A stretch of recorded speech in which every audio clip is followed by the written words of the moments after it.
Welcome to an episode of Inner Work Guides, Alchemical Gnosis, Yoga of the West. I'm your host, John H. Reed III. Let's get to it.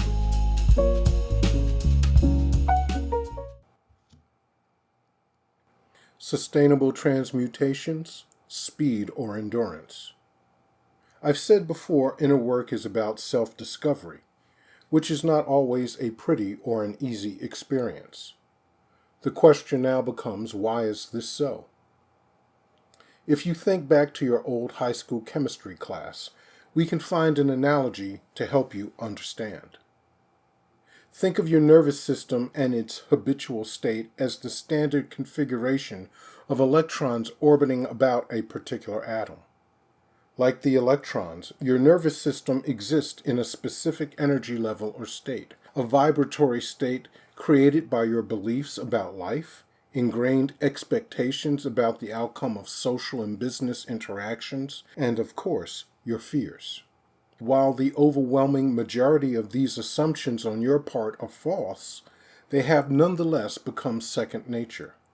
They represent the set of parameters that determine your resting state or default nervous system configuration, and they also determine how the system will react in the presence of certain stimulation. To shift the analogy to computer science, when a particular situation or circumstance arises, these erroneous assumptions boot up like a computer program without conscious interaction on your part. Too often, our programmed reaction or judgment is based on irrational fear or erroneous reason. Like the electronic configuration that orbits about an atom, your nervous system can be excited by outside stimuli and move up an energy level under the right circumstances.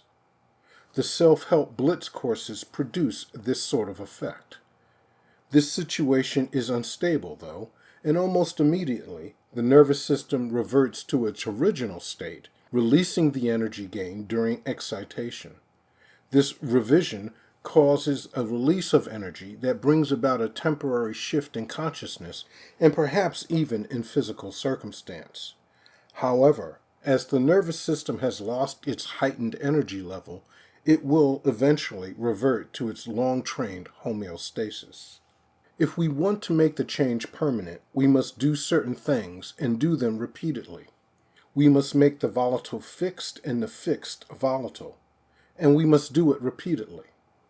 If we think of our thoughts as being the electrons orbiting about an atom, we can, through repeated practice, bring into consciousness an alchemically fixed new way of perception.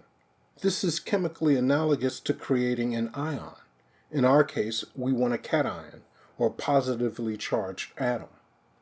Remember, however, that this change is first only grasped intellectually, but we have not incorporated that change into our nervous system. This takes time and it takes repetition.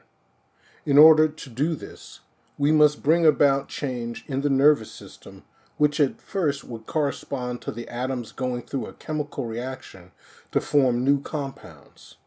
In time, a full transmutation of our being occurs, one that is analogous to the super high energy reactions taking place in nuclear chemistry and fusion. To bring such profound changes to the self requires patience, repetition, and preparation. At first, as with any new discipline, things happen slowly, almost imperceptibly. But as we volatilize our thoughts repeatedly, a new mode of thinking begins to be perceived more clearly and fixed into our nervous system as its default. Change after change in the self, body, and being occurs, and a chain reaction gets generated, which liberates a person from the ingrained habitual reactions of the former nervous system programming. As practical advice, it is good to remember the paradox about all endeavors in human life is that we appreciate more those things we had to truly apply ourselves to master and obtain over those that required minimal effort. Rarely does anything worth having come to us overnight. Even Mozart and Beethoven, both child prodigies, had to practice to hone their innate skills. The spiritual adepts who walk the earth today have previous lifetimes of work behind them so that this incarnation might be emanated. Even the legendary Philosopher's Stone, which can instantly transmute base metals into gold, heal the sick, and give extreme longevity, has behind it all the decades of work and study sacrificed by the alchemist. This is, after all, your journey, your inner journey into your inner spiritual realms. And like the journeys told in ancient Greek mythology, this work will, in an analogical and often practical sense, lead you from home and comfort, sometimes for years, to be tested, confronting erroneous self-limitations of the mind before you are able to return home as the transmuted and illumined human being. Thank you for listening to this episode of Inner Work Guide's Alchemical Gnosis, Yoga of the West. Don't forget to follow or subscribe. Contact me by writing to guide@innerwork.guide. Go to my website, innerwork.guide. Create an account to get on the mailing list. Read the blog and listen to the podcast. Click on the donate button to support my work.